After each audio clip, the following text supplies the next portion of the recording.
Hindi pa nga natapos sa burger ni TL ang Mother's Day celebration ng team.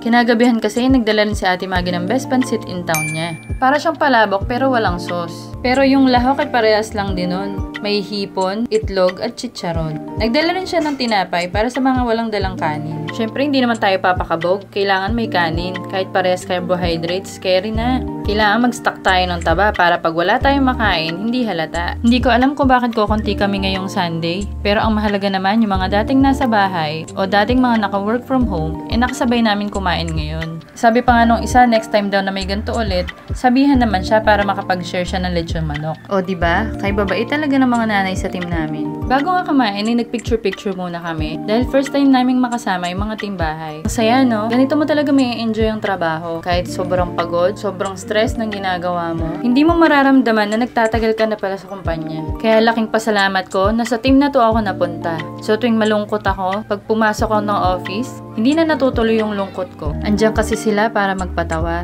Minsan nakakapikon yung pang-aasar nila, pero baliwala lang yun. Para sa akin kasi mas okay na magkakaibigan, yung nag-aasaran, naglalaitan, nagmumurahan pa nga kung minsan, pero hindi nagpaplastikan.